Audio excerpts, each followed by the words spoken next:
week. What's going on, guys? It's Zbrad, and today I'm going to be reviewing this 60% Royal Kludge RK61 keyboard.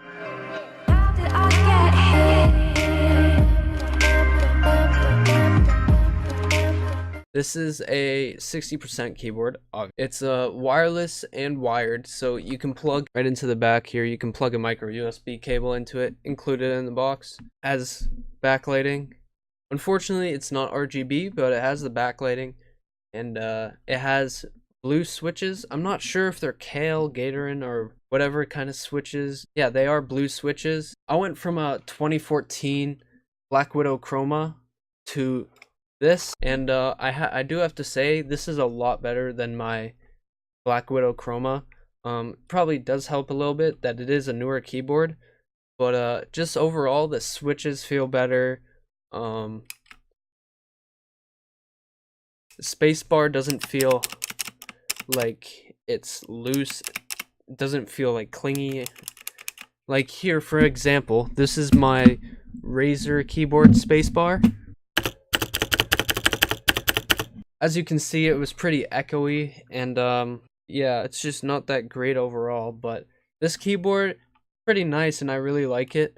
First, let's go over the good things. It is compact, and it is a 60% keyboard. It's cheap. It's around $64.99 Canadian. I'll put the US conversion on the screen. It's got backlighting, and it's got lots of selective modes. So here, I'll show you guys. It's sort of a color wheel. You have reactive. You have reversed reactive, so whenever you press the key, it goes black. You have this cool little snake, I like to call it. You have a ripple. You have a kind of ripple. It only goes along whatever row the key is on. You have another ripple. It just seems faster, I think. I'm not sure. You have just plain orange. Then you have a breathing orange. And then you have just a regular wave. You have a down wave, spinning wave kind of thing. Then you have this random mode, I guess you can call it. Just randomly lights random keys. You have this wave that starts in the middle and goes out both sides. You have this like raindrop effect. This is probably my favorite mode on this keyboard. And then you have one that just goes line or row by row, I guess you could say. You have this, I don't know what to call it, but you have the inverted color wheel kind of thing. Back to reactive. So yeah, this keyboard's not RGB. It is just orange LED backlight, but it is a nice orange, and it is somewhat bright. It's not as bright as my Black Widow Chroma, but it's still nice and bright and functions great. This keyboard does have Bluetooth 3.0, so unlike 4.0, it does have some latency, and the battery is just not as good. I use this wired, so I don't really see an effect from Bluetooth, but I do use Bluetooth sometimes, maybe when I'm at my TV and have my computer hooked up to my TV to watch movies, YouTube, or anything else. So here's the things I don't like about this keyboard. So sometimes when you press the function button and then one of the F buttons, it will actually invert them or make them permanently the F buttons. So sometimes when I first plugged in the keyboard, it was just normal 1, 2, 3, 4, 5, 6, 7, 8, 9, 0.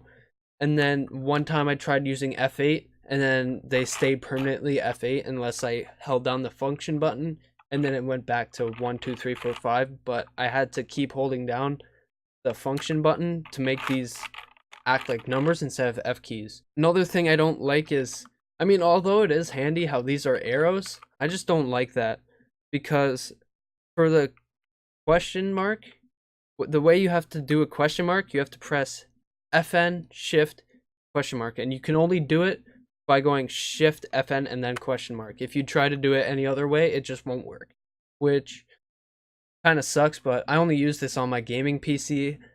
I don't know if you guys can see, but I do have a dual PC setup because I do stream Fortnite. I know this video isn't going to be like high quality review like other YouTubers, but I'm just a Fortnite streamer and decided to review this as something to do, and it is a cheap keyboard. Another thing I don't like about this keyboard is there's only 4 brightness settings, and they really don't change that much between 1 to 2 and 2 to 3, but 1 and 4 are really the ones you see the big difference. In a mode like this, you won't even see the brightness difference either. And what I'm going to do is a quick typing test on this, and I'm going to compare it to my Black Widow Chroma, so you guys can understand why I like this more than my Black Widow Chroma.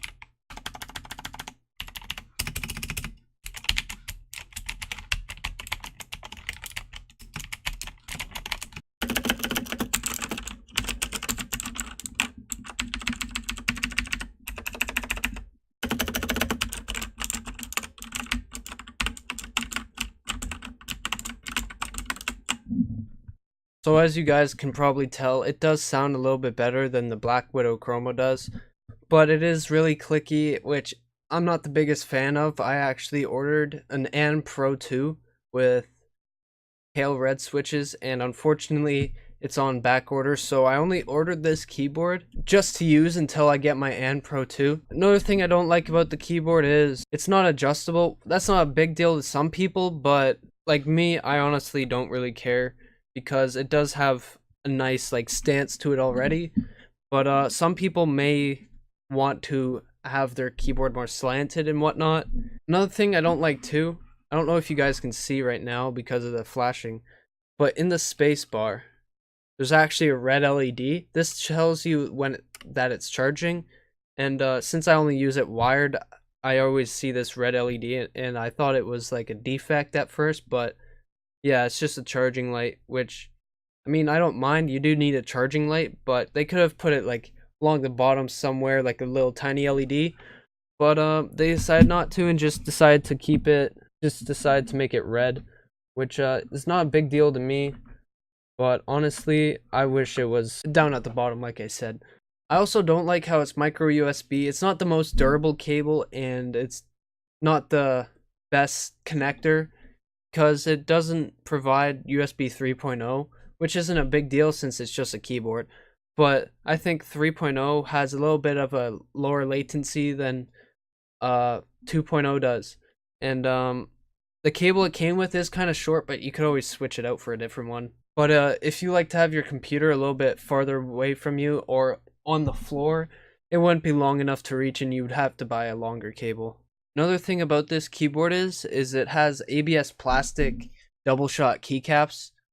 If you don't know, ABS plastic is the same kind of plastic that tends to wear out and get shiny over time, like my Razer Black Widow Chroma has. I don't know if you saw in the typing test, but some of the keys, especially the spacebar and WSD and keys like that, were all kind of shiny compared to the other keys like the enter button or the spacebar, or the numbers on the number pad and other keys like that. So yeah, that may be kind of a big deal to some of you guys, but I'm only using this temporarily, and after I get my AN Pro 2, it's just gonna be my streaming PC keyboard. So yeah, I think I pretty much covered everything. If you want to pick this keyboard up, it's $64.99 on Amazon, or who even knows, maybe even cheaper in the United States. I'm not sure. I live in Canada, so I just got it from Amazon because Amazon's reliable most of the time for shipping. I ordered this keyboard a day after I ordered my mixer too, so what can you do, right? Yeah, that's pretty much it for this video. If you guys want to cop this keyboard, I'll leave a link to it in the description, both Canadian and US. Hope you guys enjoyed the video, and I'll see you in the next one. Peace.